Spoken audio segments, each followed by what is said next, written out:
నమస్తే. ఇన్నాళ్ళు నన్ను సపోర్ట్ చేస్తూ, ఎంకరేజ్ చేస్తూ మీ ప్రేమని నాకు అందిస్తున్న ప్రతి ఒక్కరికి కృతజ్ఞతలు.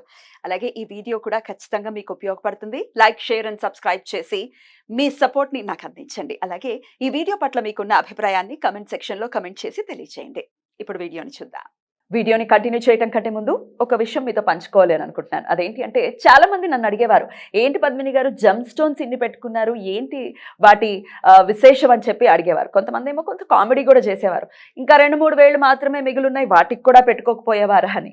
నేను నవ్వి ఊరుకునేదాన్ని. ఎందుకంటే జెమ్ స్టోన్స్తో ఆషామాషి విషయం కాదు, చాలా చాలా మ్యాజిక్ చేస్తూ ఉంటాయి. అది నమ్మి గనక మనం ధరిస్తే అవి చేసేటటువంటి అద్భుతాలు అన్నీ ఇన్ని కావు. అందుకే వీటిని జాతి రత్నాలు అని అన్నారు. వీటి గురించి నేను కాదు, సరైన పర్సన్ చాలా విపులంగా మీకు ఇన్ఫర్మేషన్ ఇవ్వడానికి జెమ్ స్టోన్స్ కి సంబంధించి మరికొద్ది రోజుల్లో మన ఛానల్ కి రాబోతున్నారు. ఆయనే ప్రముఖ న్యూమరాలజిస్ట్ అండ్ జమాలజిస్ట్ 6JVR అధినేత లక్ష్మీ గణపతిరావు జమలాపురం గారు మరికొద్ది రోజుల్లో మన ముందుకు రాబోతున్నారు.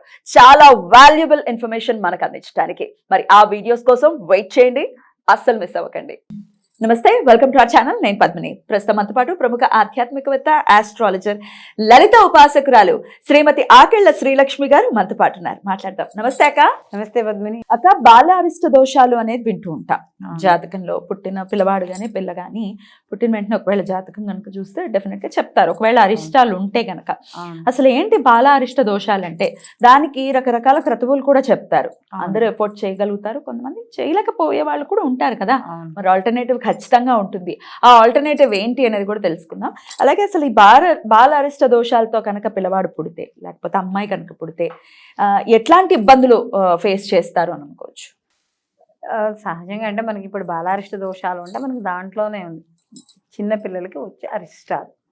అంటే ఈ అరిష్టాల వల్ల మొదట ఏమవుతుంది అంటే, కొంతమంది గండాంతర నక్షత్రాల్లో కానీ మనకి గ్రహాలు అంటే ఎక్కడైతే అరిష్టం ఉంటుందో ఆ అరిష్టాలు ఉన్న ప్లేస్లో కానీ ఈ గ్రహాలు ఉంటే వీళ్ళకి బాలారిష్ట దోషం ఉంటుంది. అయితే బాలారిష్ట దోషాలు కొంతమందికి ఉన్నా కూడా అవి భంగమయ్యేవి కూడా ఉంటాయి. భంగమయ్యేటటువంటి జన్మజాతకంలో ఇదంతా కూడా మనకి జన్మజాతక కుండలిలోనే చూసుకునేది. పుట్టంగానే మనం ఏం చేస్తామంటే, సహజంగా పుట్టంగానే ఎవరు జాతకాన్ని చూడరు. కేవలం దేనికి చూస్తారంటే నక్షత్రం, ఏ నక్షత్రం ఏ పాదం. అది కూడా ఎందుకు చూస్తారు? పాదాలు, ఇది మేనమామ కీడ, తల్లికి కీడ, తండ్రికి కీడ, లేదా శిశువుకే కీడ, ఇలా ఉంటాయి. దీంట్లో కొన్ని మనకి బాలారిష్ట దోషాలు ఉండే నక్షత్రాలు ఉంటాయి.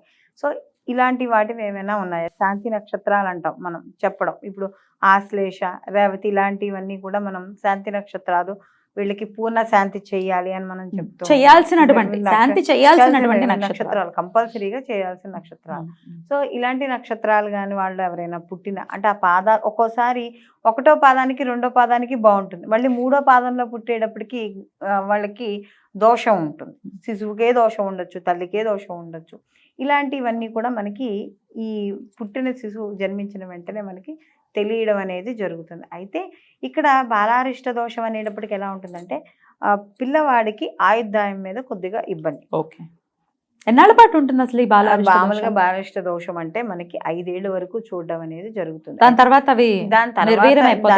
అంటే భంగమయ్యే ఛాన్సులు ఉంటే అంటే అయిపోతుంది. అంటే ఇప్పుడు కొన్ని గ్రహాల యొక్క అంటే ఆ పుట్టిన జాతకస్తుడి జాతకం చూస్తే వాడికి ఏమైనా శుభగ్రహాల దృష్టి ఏమైనా ఉందా, లేదా చంద్రుడు బలంగా ఉన్నాడా, ఇలాంటివి కానీ మనం చూసుకుంటే దాని ప్రకారంగా అది భంగం అవుతుందా, అయితే వీళ్ళు పూర్ణ శాంతి చేయించుకోవాలా, అసలు శిశువు ఎన్నాళ్ళు జన్మించడం ఈ యొక్క అరిష్టం నుంచి అతను బయటపడగలడా లేదా అన్నది మనకి తెలుస్తుంది. ఇప్పుడు కొంతమంది చూడండి, పుట్టిన వెంటనే పోతారు, కొంతమంది 2.5 సంవత్సరాల వరకు ఉంటారు, కొంతమంది 4 ఏళ్ళ వరకు ఉంటారు, కొంతమంది పాపం ఒక 10th ఇంటర్మీడియట్ అయిపోయి అంటే ఇంకా వాళ్ళకి దోషం అలాగే కంటిన్యూ అవుతుంది. అంటే నక్షత్ర శాంతి ఎప్పుడైతే మనం పుట్టినప్పుడు చేయించుకుంటామో దాని నివారణ అనేది తగ్గుతుంది. అంటే కొంత అల్పాయుర్దాయంతో పుట్టే వాళ్ళు ఉంటారు కొంతమంది, అది కూడా కొంత చాలా తక్కువ టైంలో పిల్లలు వెళ్ళిపోవడం అనేది జరుగుతుంది. ఆస్ట్రాలజికల్ గా చెప్పండి, ఏ గ్రహాలు ఎక్కడ? ఎగ్జాంపుల్ కి మామూలుగా ఇప్పుడు చంద్రుడు అష్టమంలో ఉన్న, గురువు గాని మనకి 3లో అంటే తృతీయ స్థానంలో ఉన్న, ఇలాంటి అంటే కొంతమంది ఏంటంటే గురుబలం ఉంటే సరిపోతుంది అని వీళ్ళు అనుకుంటారు. కానీ ఇలా గురువు కానీ తృతీయంలో ఉన్న, అలాగే చతుర్థంలో బుధుడు ఉన్న, ఇలాగ నవమంలో రాహు ఉన్న, ఇలా గ్రహాలు వాళ్ళ యొక్క జన్మజాతకంలో ఉన్నప్పుడు ఈ గ్రహాలు ఈ స్థితిలో ఉన్నప్పుడు అది నాకు బాలారిష్ట దోషంగా మనం జాతకం చూడంగానే కనపడుతుంది. మనకి జాతకం చూడంగానే ఓహో రాహు నవమంలో ఉన్నాడా, జన్మలో శని ఉన్నాడా, అయితే ఇతనికి బాలారిష్ట దోషం ఉంది. అయితే ఇది భంగం ఫస్ట్ జాతకస్తుడు చూసేది ఏమిటంటే దైవజ్ఞుడి దగ్గరికి వచ్చినప్పుడు అసలు దీనికి భంగం అయ్యే ఛాన్స్లు ఏమైనా ఉన్నాయి. ఎందుకంటే మేము జాతకం చెప్పేటప్పుడు కూడా మేము చూసే జాతకం బాగుండాలని దండం పెట్టుకునే చూస్తాం. మేము కూడా అమ్మవారిని ప్రార్థించే చూసేది. ఎందుకంటే ఏదైనా మనకి ఆ అమ్మవారి పలికించాల్సిందే మనకి. కాబట్టి ఆ నవగ్రహాలకి ఒక నమస్కారం చేసుకుని ఈ మనం చెప్పింది ఎక్కడ ఈ జాతకంలో చెడు ఉండకూడదు అనే ఒక పాజిటివ్ వేతోనే మనం చూడడం అనేది జరుగుతుంది. చూసినప్పుడు ఫస్ట్ వీళ్ళకి భంగం అయ్యే ఛాన్సెస్ ఏమైనా ఉన్నాయా అని చూడడం జరుగుతుంది. దాని తర్వాత ఒకవేళ కాలేదు అనుకున్నప్పుడు దానికి ఆల్టర్నేటివ్స్, దానికి సంబంధించిన శాంతులు, వాటికి సంబంధించిన జపాలు, హోమాలు చేయించుకోవడం అనేది జరుగుతుంది. ఇలా చేయించుకోలేని వాళ్ళ పరిస్థితి ఏంటి? వాళ్ళకి ఏంటి ఆల్టర్నేటివ్? అంటే వాళ్ళకి ఆర్థికంగా ఇబ్బంది ఉండొచ్చు, ఇంత పెట్టలేమండి, కొంచెం ఎక్కువే అయ్యే పరిస్థితులు ఉంటాయి శాంతులు ఈ రోజుల్లో ఇంకా ఎక్కువ. ఏంటి ఆల్టర్నేటివ్? ఆల్టర్నేటివ్ ఏంటంటే మామూలుగా అయితే వీళ్ళకి మనకి పెద్దవాళ్ళు చెప్పిన దాని ప్రకారం దానికి సంబంధించిన కనీసం దానాలు ఇవ్వండి అంటారు. మొదట మీరు అన్నట్టుగా దానాలు కూడా ఇచ్చుకోలేం, మాకు ఏదైనా చెప్పండి మేము చదువుకుంటాం అంటారు. మామూలుగా చాలా మంది ఏం చేస్తారంటే పిల్లల కొంట్లో లేకపోతే శీతలాష్టోత్తరం కానీ, మనకి అమ్మవారి శీతలాదేవిని ప్రార్థించడం కానీ, లేకపోతే మనకి సంతోషి మాతకి సంబంధించిన వ్రతాలు చేయడం కానీ, మనకి ప్రతి శుక్రవారం కూడా మాటలు రాలేకపోయినా పిల్లలకు కూడా మాటలు రాలేకపోయినా, లేకపోతే పిల్లల్లో ఎదుగుదల లేకపోయినా ఈ సంతోషి మాతకి సంబంధించిన వ్రతాలు చేయడం, ఇవన్నీ కూడా మనకి జరుగుతూ ఉంటాయి. అంటే ఇది లాంగ్ ప్రాసెస్లో తల్లి చేసేవి. అయితే దీనితో పాటుగా ఇవి ఎన్ని చేసినా కూడా మాకు అవ్వడం లేదు అనుకున్న వాళ్ళకి మనకి భాగవతంలో ఒక మంచి పద్యమే అనుకోండి, అదేమీ మంత్రం ఏమీ కాదు, అదొక పద్యం కింద. అది చదువుకున్నా కూడా మనకి పిల్లల్లో ఏమైనా బాలారిష్టాలు ఉంటే పోతాయి. దానికి ఏంటంటే మనకి కృష్ణ పరమాత్ముడు ఇక్కడ పుట్టిన తర్వాత ఈ తీసుకెళ్ళి యమున దాటి ఆయన యశోదాదేవి దగ్గర ఉంచడం జరుగుతుంది. అయితే వీళ్ళకి మాయ కమ్మి ఉంటుంది కదా, కృష్ణుడు పుట్టినప్పుడు ఎవరికి తెలియదు కదా. ఎప్పుడైతే అక్కడ వసుదేవుడు ఆయన్ని నందవర్జంలో వదిలేశాడో, ఎప్పుడైతే కృష్ణ పరమాత్ముడు జన్మించాడో నందుని దగ్గరికి ఇంటి దగ్గరికి గర్గుడు వస్తాడు. అందుకనే అంటారు ఊరికనే రారు మహాత్ములని. అప్పుడు గర్గుడు వచ్చిన తర్వాత అంటాడు, అప్పుడు గర్గుడు ఈ యొక్క శ్లోకాన్ని చదవడం అనేది జరుగుతుంది. ఇప్పుడు నేను చెప్పే శ్లోకం నేను చెప్తాను, అది ప్రతిరోజు ప్రతి స్త్రీ కూడా తన తల్లి కావచ్చు, మనవల కోసం కావచ్చు, అమ్మమ్మలు కావచ్చు, నాయనమ్మలు కావచ్చు, అమ్మలు కావచ్చు, ఎవరైనా సరే పిల్లల్లో బాలారిష్ట దోషాలు ఉండి మేము ఆ పిల్లలకి ఏం చేసుకోలేకపోతున్నాం. అయితే ఇక్కడ బాలారిష్ట దోషాల వల్ల ఎటువంటి ఫలితాలు కూడా ఉంటాయనేది మనం చెప్పుకోవచ్చు.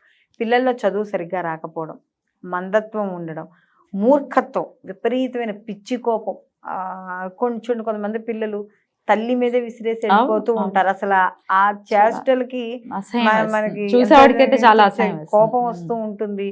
అసలు ఆ చేష్టలు ఏంటో కూడా మనకి తెలియదు అనమాట. అలాగే ఆ యొక్క దోషం కానీ కంటిన్యూ అయితే పిల్లల్లో సరైన చదువు కానీ, ఉద్యోగం కానీ, స్థిరత్వం కానీ లేకపోవడం, ఇవన్నీ కూడా కొన్ని పెద్ద అయిన తర్వాత కూడా కొన్ని కంటిన్యూ అవుతూ ఉంటాయి. అలాగా మ్యారేజెస్లో కావచ్చు, ఏవైనా. అంటే బాలారిష్ట దోషాలు అంటే అక్కడ శిశువు మరణించిపోవాలని ఏమీ లేదు, ఆ దోషము జీవితాంతం కంటిన్యూ అయ్యే ఛాన్సెస్ కూడా మనకి ఆ యొక్క దోష అలా ట్రాన్స్ఫర్ అవుతూ ఉంటుంది అనమాట. దానివల్ల ఇంట్లో వాళ్ళందరూ ఇబ్బంది పడడం జరుగుతుంది. కాబట్టి ఇలాంటివి చేయడం వల్ల కొంతమంది చూడండి అంగవైకల్యము అని అన్న కానీ కొద్దిగా మానసికంగా ఇబ్బంది పడుతూ ఉంటారు. ఇలాంటి వాళ్ళందరికీ కూడా ఈ శ్లోకాన్ని కానీ చదువుకుంటే పిల్లల్లో మంచి మార్పు రావడం ఉంటుంది. ప్రతిరోజు ఇన్ని రోజులు అని ఎవరు అడగద్దు దయచేసి. ప్రతిరోజు కూడా ఎవరైతే తమ పిల్లలు ఈ మానసికంగా కానీ, శారీరకంగా కానీ, గ్రహ దోషాల వల్ల కానీ ఇబ్బంది పడుతున్న వాళ్ళు ఉన్నారో ఆ తల్లి ప్రతిరోజు రోజుకి 11 సార్లు చదువుకుంటే చాలు. రైట్. ఇంతకీ ఏంటక్క ఆ శ్లోకం? ఆ శ్లోకం ఒక్కసారి చదువుకుందాం. తస్మాత్ నందాత్మజః ఆయం తే నారాయణో సమోగుణైః శ్రియా కీర్త్య అనుభావేన గోపయత్వ సమాహిత. ఈ యొక్క పద్యాన్ని కానీ, ఇది పద్యం అనుకోండి, ఏదైనా భాగకర్పూరం దొరుకుతుంది కదా, పచ్చకర్పూరంతో ప్రతిరోజు ఈ శ్లోకాన్ని చదివేటప్పుడు మాత్రం తప్పకుండా హారతి ఇవ్వండి.